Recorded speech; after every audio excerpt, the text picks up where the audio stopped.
Good morning students. आज की हमारी वर्कशीट नंबर 63 परमाणु की संरचना।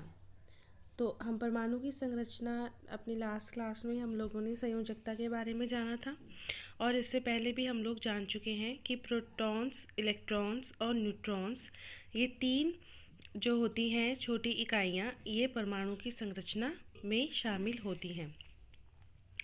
तो चलिए आगे आज हम जानते हैं परमाणु संख्या और परमाणु द्रव्यमान संख्या के बारे में। ज्ञान हम जानते हैं कि परमाणु अवपरमाणु कणों से बना होता है। अवपरमाणु कण क्या कण होते हैं? परमाणु जिन कणों से बनता है उनको अवपरमाणु कण कहा जाता है, जो हैं प्रोटॉन, इलेक्ट्रॉन और न्यूट्रॉन। इसमें आपको बता रखा है प्रोटॉन की खोज ई गोल्डस्टीन ने करी, इलेक्ट्रॉन की खोज जे टॉमसन ने करी और न्यूट्रॉन की खोज जे चैडविक ने करी। इसमें आप लोग ध्यान दीजिए बेटे कि प्रोटॉन वहाँ पे आपको दिख रखा है स्मॉल p, इसके ऊपर प्लस का चार्ज है ना। तो इसका मतलब क्या है कि जो प्रोटॉन के कण होते हैं या जो प्रोटॉन पार्टिकल्स होते हैं वो पॉजिटिवली चार्ज होते हैं और इनको डिनोट कैसे करते हैं? स्मॉल p यानी कि प्रोटॉन। इसी तरीके से इलेक्ट्रॉन जो है उसको स्मॉल e से बताया जाता है और इसके ऊपर आप एक माइनस का निशान देख रहे हैं जिसका अर्थ होता है कि इलेक्ट्रॉन्स नेगेटिवली चार्ज होते हैं, वे ऋणायंस होते हैं, ठीक है, सॉरी ऋणात्मक होते हैं। उसके बाद है न्यूट्रॉन जिसको हम स्मॉल n से डिनोट करते हैं और इसके ऊपर आप देख रहे हैं कि ना प्लस है ना माइनस, ज़ीरो लिखा हुआ है। दैट्स मीन कि इसके ऊपर कोई चार्ज नहीं होता। आगे परमाणु के नाभिक में नाभिक यानी कि मैंने आपको लास्ट भी बताया था कि परमाणु अगर ऐसे कण होता है तो उसके सेंटर पॉइंट, अंदर का जो सेंटर पॉइंट होता है उसको उसकी नाभिक कहते हैं। तो इस नाभिक में ही उसके प्रोटॉन्स और न्यूट्रॉन्स दोनों होते हैं और जो इलेक्ट्रॉन्स होते हैं वे अपनी अपनी कक्षा में घूमते रहते हैं, ठीक।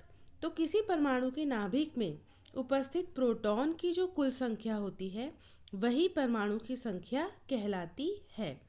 किसी परमाणु के नाभिक में उपस्थित प्रोटॉन की कुल संख्या परमाणु क्रमांक या फिर परमाणु संख्या कहलाती है और इसको किससे डिनोट किया जाता है? Z से।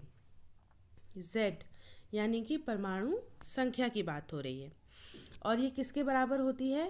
जितने भी टोटल प्रोटॉन्स होते हैं, ठीक। किसी भी परमाणु में इलेक्ट्रॉन की संख्या उसमें उपस्थित प्रोटॉन की कुल संख्या के बराबर होती है, यानी कि जो कुल संख्या प्रोटॉन्स हैं उतनी ही संख्या किसकी है? इलेक्ट्रॉन्स की होती है। इसीलिए किसी भी परमाणु पर कुल आवेश शून्य होता है क्योंकि p का चार्ज होता है प्लस,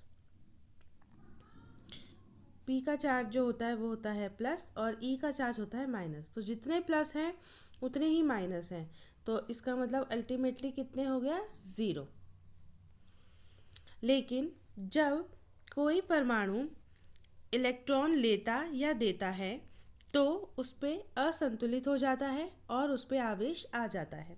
अगर कोई इलेक्ट्रॉन जो है कोई अपना इलेक्ट्रॉन ले या देगा तो इसके बाद क्या होगा? अगर ये अपना एक इलेक्ट्रॉन ले लेगा, ठीक है, या दे देगा तो इस पर चार्ज आ जाता है, ठीक है, प्लस या माइनस का, तभी आयंस बन जाते हैं, ठीक। अगर इलेक्ट्रॉन देता है तो उस पर नेगेटिव चार्ज आ जाता है, अगर वो लेता है तो उस पर पॉजिटिव चार्ज आ जाता है।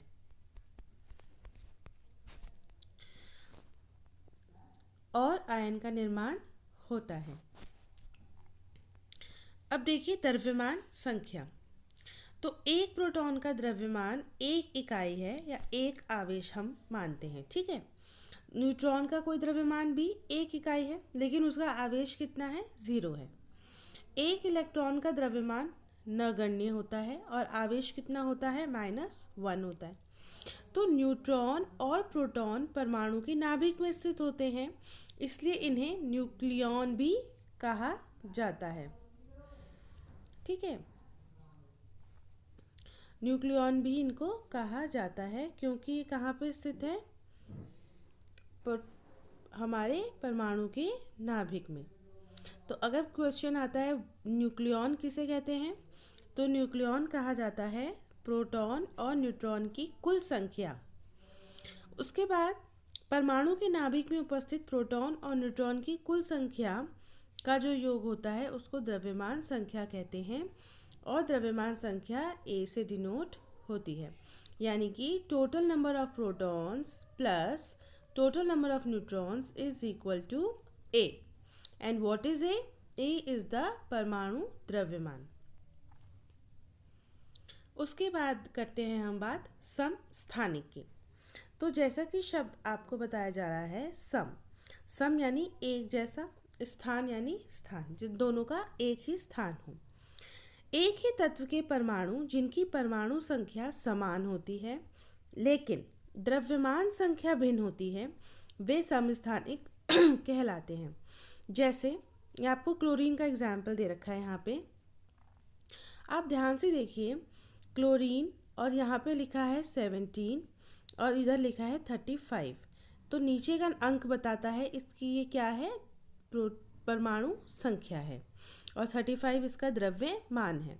एक और क्लोरीन है जिसका परमाणु संख्या तो 17 है लेकिन द्रव्यमान संख्या 37 है। अब देखिए दोनों ही क्लोरीन है और दोनों की ही परमाणु संख्या 17 है, लेकिन द्रव्यमान संख्या में अंतर है, यहाँ 35 है और यहाँ 37 है। तो ये दोनों क्या हैं? ये हैं समस्थानिक। इसी प्रकार से आप लोगों को हाइड्रोजन का दे रखा है। आप सभी जानते हैं हाइड्रोजन की परमाणु संख्या कितनी होती है? 1, और द्रव्यमान संख्या भी 1, लेकिन दूसरा दे रखा है परमाणु संख्या 1 और द्रव्यमान संख्या 2। तीसरा दे रखा है परमाणु संख्या 1 द्रव्यमान संख्या 3। अर्थात इन तीनों की ही परमाणु संख्या 1 है लेकिन द्रव्यमान संख्या में ये भिन्न है। एक का 1 है, दूसरे का 2, तीसरे का 3। तो जिसका द्रव्यमान 1 है उसे प्रोटियम कहा जाता है, जिसका 2 है उसको ड्यूट्रियम कहा जाता है, और जिसका 3 है उसको ट्रीटियम कहा जाता है। ये नाम स्पेशली आपको दे रखे हैं क्योंकि ये क्वेश्चन में पूछे जाते हैं कि 3 हाइड्रोजन के समस्थानिक के नाम बताइए। तो आप बताएंगे प्रोटियम, ड्यूटेरियम और ट्रीटियम। नेक्स्ट, किसी तत्व का परमाणु द्रव्यमान उसके समस्थानिकों की उपलब्धता प्रतिशत के औसत के आधार पर लिया जाता है। जैसे क्लोरीन के नमूने में यदि 35 Cl नीचे 17 व 37 Cl 17 क्रमशः 75% और 25% हों तो क्लोरीन का परमाणु द्रव्यमान कितना होगा? अब आपको क्लोरीन दे रखा है, ठीक है, उसके अंदर थोड़ा सा ये भी हो सकता है और ये भी है। तो अब हम कैसे इसका टोटल द्रव्यमान निकालेंगे? तो वो हम कैसे निकालेंगे? अगर हमें बता रखा है कि जो 35 परमाणु द्रव्यमान जिसका है वो 75% है, तो वो हम लिखेंगे 75% की 35, तो वो हम लिखेंगे 35 गुणा में 75/100, और दूसरे करेंगे 37 गुणा में 25/100 और इन दोनों को कर देंगे प्लस। तो जो वैल्यू आएगी वो हो गया इसका परमाणु द्रव्यमान। तो एग्जैक्ट परमाणु द्रव्यमान कितना होता है क्लोरीन का? 35.5 U। अब देखेंगे इन समस्थानों के अनुप्रयोग, इनका उपयोग कहाँ कहाँ किया जाता है। कुछ तत्वों के समस्थानिकों में रेडियोधर्मी गुण होते हैं जिनका कई तरीके से प्रयोग किया जाता है। जैसे आयोडीन के समस्थानिक को घेंघे के इलाज में और कोबाल्ट के समस्थानिक का कैंसर के इलाज में प्रयोग किया जाता है। यूरेनियम के समस्थानिक का प्रयोग नाभिकीय ऊर्जा यंत्रों में किया जाता है। तो ये आप लोग ज़रूर करेंगे कि आयोडीन का यूज़ कहाँ किया जाता है, कोबाल्ट के समस्थानिक का यूज़ और यूरेनियम के समस्थानिक का यूज़।